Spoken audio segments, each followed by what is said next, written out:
everybody. I'm here to do an unboxing and a review of a nice small micro helicopter everybody's been waiting for. Let me get this out of the way. A Rush Evolution that I have working on, and a pair of KBDD really bright blades, easy to see during the daytime when I'm flying. But we're here to review, well, no, not this. This is the 130X. This is the predecessor. This is the beforehand. Upgraded with the Lynx motor, some Lynx upgrade tails. I have about 24 batteries for this thing. I fly it all the time. I just flew the piss out of it, literally. But we're here to actually review new 130S. No, it's not upside down. That's the way they meant it to be. It's 3D with ease. Dual brushless motors. Should fly pretty good. If it's anything like the 230S, but more powerful and more agile, we should have enjoyment on this. So let's see what we get in the box. This is a bind and fly only. You can get the ready to fly. I already have a transmitter. I already, I can get batteries. So all I need is the bind and fly. There we go. When you first open it up, blade, traditional manual, nice and thick. Who cares? Read it. If you're just starting, make sure you read it. If you're using a Spectrum radio, you can usually download all the settings for your transmitter directly from Spectrum or Horizon Hobby that has a link to it. So here's what you get in the box. You get a little, the itty bitty cute thing, the 130X. You get an assortment, you get another spare set of main blades, which is nice because that way in case you crash, which you're going to do. And then you get your miscellaneous Velcro tabs, I guess for the battery, some zip ties, bind plug, and they actually give you some spare links and canopy grommets in a bag. So that's nice that they actually give you some of those parts. So let's move all this stuff out of the way. Get to the meat and potatoes.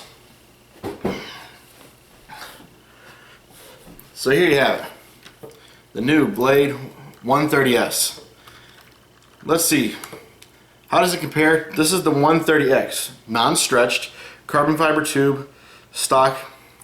Overall, basically about the same size. I have a Lynx skid, so it's just a little bit taller, but had rail carbon fiber blades on this one. Just tiny bit bigger disc on this, might be due to the fact that I have rail blades on it. Other than that, very similar. Let me see. I think I got something here. There we go. So this is the stock one, fiberglass canopy. So it's going to be a little bit heavier for that reason. But let's just see what the weight is. Stock one with metal upgrades, the 130X, weighed in at 97 grams.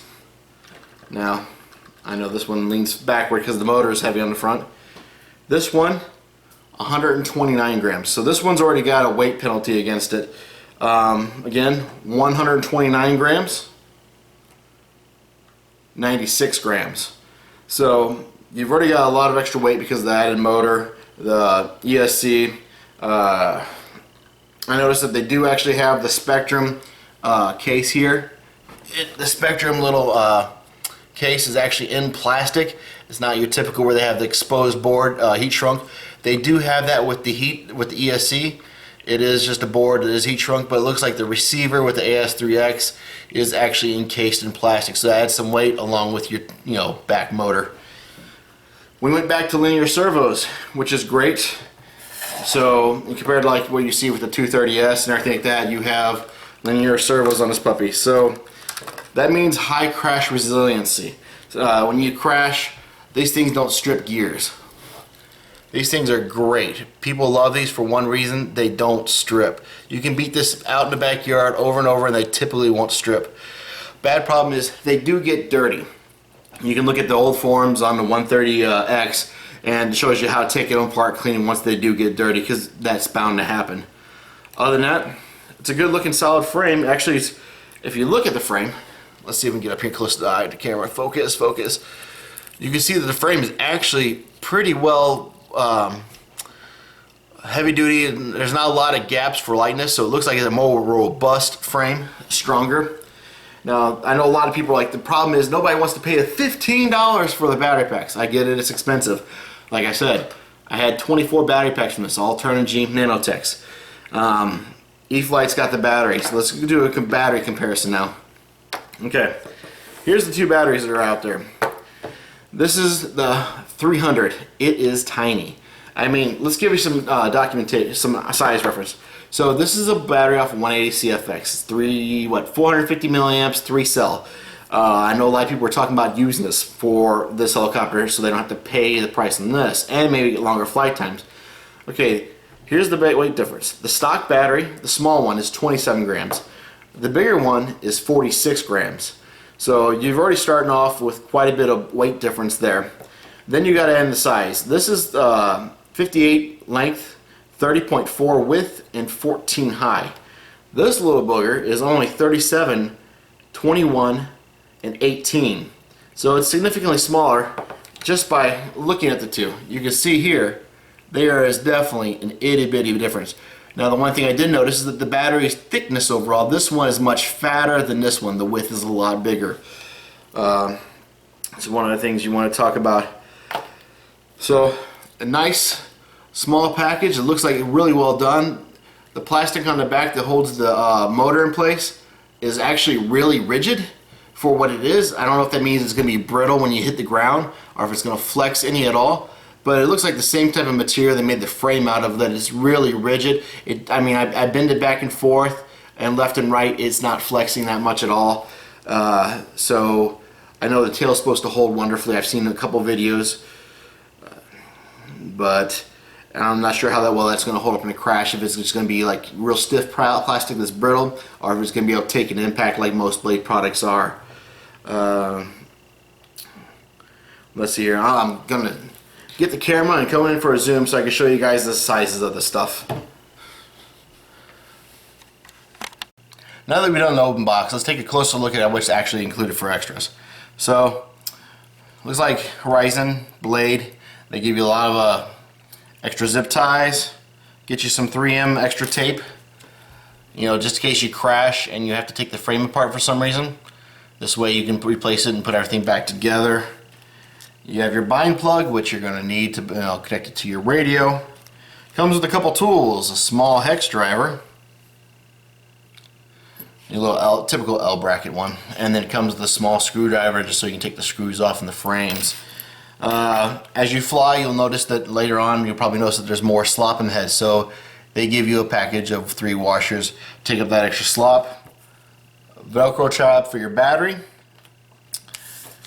and let's see, they give you a couple rubber grommets and a couple push rods.